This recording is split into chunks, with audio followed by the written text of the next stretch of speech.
ఇంకా మీ బ్రదర్ ఏం చేస్తారు? తను రాజోల్లో ఉంటారు యాక్చువల్ గా. మ్మ్. తను కూడా ఫోటోగ్రాఫర్ అన్నమాట. ఓకే. ఇప్పుడు రాజోల్లో పెద్ద ఫోటో స్టూడియో పెట్టుకున్నారు, మా అమ్మగారి పేరుతో ఉంటుంది. లక్ష్మీ ఫ్యాషన్ ఫోటో స్టూడియో అని.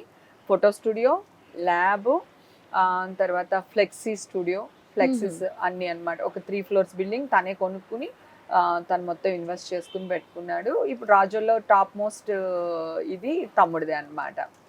సో అమ్మ వాళ్ళు వెల్ సెటిల్డే, సో Nice. తమ్ముడు వాళ్ళు వెల్ సెటిల్. మనం ఎవరిని చూసుకోవాల్సిన అవసరం లేదు, అందరూ వాళ్ళ వాళ్ళ జాగాలో హ్యాపీగా ఉన్నారు. నైస్. సో ఈ హ్యాపీనెస్ లో సడన్లీ మీరు వెయిట్ లాస్ ఎందుకు చేశారు? ఆ, ఎలా చేశారు? మధ్యలో దట్స్ అ బిగ్ క్వశ్చన్. అవునవును. ఫస్ట్ 7-8 years బ్యాక్ ఒకసారి నేను బిరెటిక్ చేయించుకున్నాను. అంటే ఎక్కువ లావు కాదు, 74 kgs, కానీ నాకు బుగ్గలు పెరిగిపోతాయి ఉంటుంది అనమాట.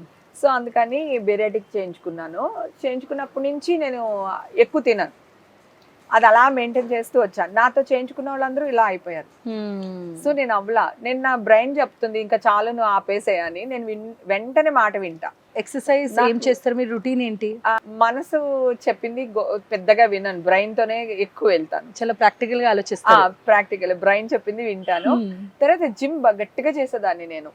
ఇప్పుడు కూడా చేస్తున్నారా? ఇప్పుడు ఇంకా సన్నగా అయిపోయాను కదా, 6 pack వచ్చేసింది నాకు. 2 రోజులు జిమ్కి వెళ్తే 3వ రోజు ఇలా బైసెప్స్ వచ్చేస్తాయి. సో ప్రాబ్లం అది. 6 packs ఇష్టం లేదా మీకు? ఇప్పటికే నేను చాలా మ్యాన్లీగా ఉంటాను. ఇప్పుడు ఇంకా జిమ్కి వెళ్ళి ప్యాక్స్ వచ్చేసి ఇవన్నీ అంటే మళ్ళీ ఆడతానానికి కొంచెం ఏదైనా ప్రాబ్లం వస్తుందేమో అని